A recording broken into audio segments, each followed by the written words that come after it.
Hi, and welcome to episode 16 from A to Global Z. I'm your host, Dr. Bill Lord. For episode 15, I recorded an audio blog exploring the concept of my understanding of what the phrase music is medicine means. And that's to me as a professional, an academic who seeks to understand music as medicine from an indigenous perspective. The inspiration for this episode came about as a result of a letter of inquiry I submitted for a foundation grant. The foundation likes what they have heard on the front end, and they've asked me to submit more information about the project so they can make a final decision on whether to fund the project. Now, this proposal would require me to set up a bunch of audio production recording gear at a number of locations. And for this episode, I'm going to do a summary overview of the gear it takes to record quality audio on a fairly low budget. And at the same time, the episode will present an idea of the kind of gear I plan to set up at various locations in support of the grant proposal I was just talking about. So if you're on the grant committee and you've tuned in, I really appreciate you listening, and please stay tuned. But before we dive in, it's mic talk time. Now today, I'm featuring a really unusual mic. It's a studio mic produced by a company called Neat. They're relatively new, and the model is called the Worker Bee. The Worker Bee is a cardioid condenser microphone that just looks really cool. Have you ever seen anything like this? Even the shock mount is just really cool looking. It has a rock solid build and sounds warm and full, and has a reputation for sounding good on anything you put in front of it. And it also ships with a handy dandy pop filter. I've got it mounted already, but this is what it looks like when it's removed from the mic. And that just clips right into the front of the mic. This mic's been getting a lot of attention as it sounds fantastic. And at the time of this recording, it can be yours for under $100. And actually, right now you can get them for like $90. So to me, this is a no-brainer deal, and if you're in the market for a mic, you would do well to consider the Worker Bee. Global Z has two, and we might pick up a few more at that price, so I think they're pretty good. Now on with the rest of the gear. If you want to record quality audio, there are a few basic things you'll need. And the easiest and most affordable solution is to purchase a quality USB mic. And USB mics are typically designed to meet the needs of people who want quality recordings for Zoom or gaming, or for folks who maybe are just getting into producing YouTube videos. And actually, they're really handy for songwriters and bands as an easy way to capture a recording of a work in progress. And for most of these people, you don't need the highest quality audio, and you can get everything they need from something like, this mic here. This is the CAD U29. And it ships with a funky little desk stand and a mic mount and a USB cable, all for under $30. And really, the U29 does a very respectable job of producing good quality recordings.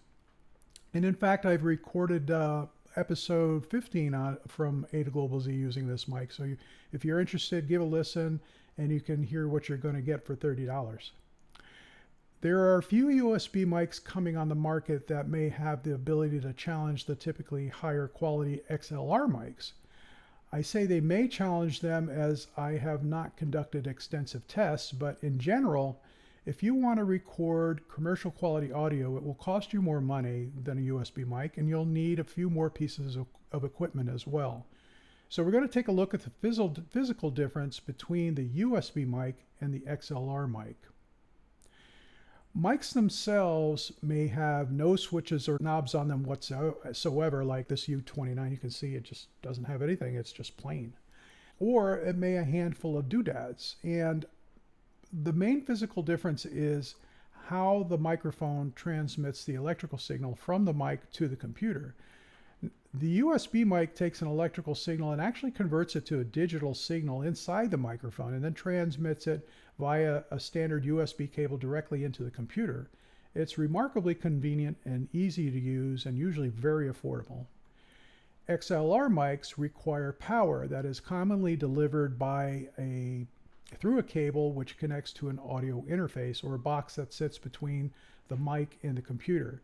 And without getting overly technical, the audio interface may supply the power to the mic in different ways. And audio interfaces like mics come in all kinds of shapes and sizes with a huge variation in compatibilities and features. And I've got a few here I can show you just kind of as examples. So this one is by Behringer, and here's one by Focusrite, and we've got a relatively new one here from Audient. And then the one I'm actually recording today's audio with is this unit from PreSonus. And so each of them have their own features, their own, pluses and minuses. They do things slightly differently, but in the end, they accomplish the same objective, which is to take an electrical signal and convert it to a digital signal and then pass it along to the computer for recording. And these particular units that I've showed you today, they run anywhere from about $120 to probably about $230, $220. And so another thing they do is actually amplify the signal of the microphone and send that off to the computer. So those are the two main things that they do.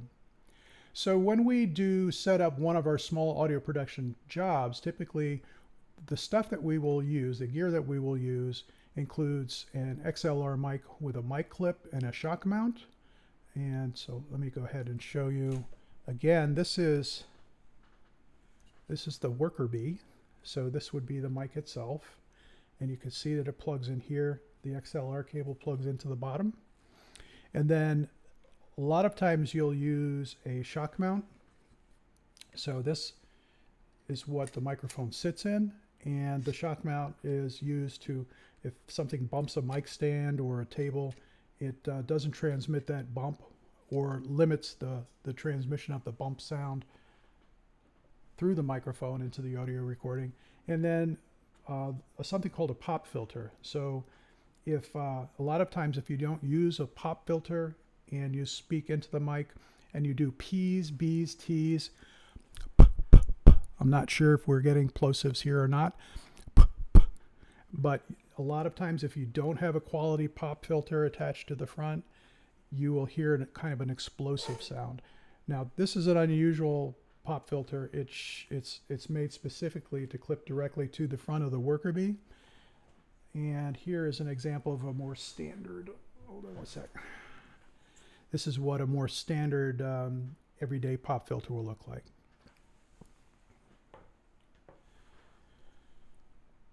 So some of the other stuff you would need for our projects, well, what we use for our projects, this is a desktop mic stand, and sometimes we use floor mounted stands.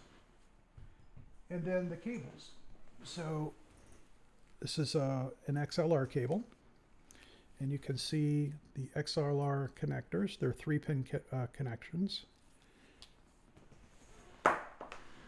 versus just kind of your standard USB microphone connections. They kind of look like a USB printer cable. Most of the time they'll look like a USB printer cable. So yeah, I mean, other than earbuds and or a set of headphones, that's it. It's a basic setup. There really isn't that much to it. There are some techniques, tips, and tricks to use when recording people, singers or instruments, but that's a whole nother conversation, and that one can get very deep, as well as like ways to place microphones and that kind of thing. But from a financial perspective, if you're pinching pennies, you can get started with an XLR setup for around a decent one for somewhere between $200 and $250, and that will give you the audio most people will be proud of. So just to go with the USB though, you know, like I said, if you get something like a U29, $30 get you all you need with the exception of your headphones. So that's a good place to start. So there you go. That wraps up another episode of From A to Global Z. I hope you found value in the information provided. Please stay tuned for our next episode to discover what episode 17 will be about. Don't you just love suspense? Until then, stay healthy, practice social distancing, wear your face covering, and be excellent to each other. Wishing you peace through music, I'm Bill Lord.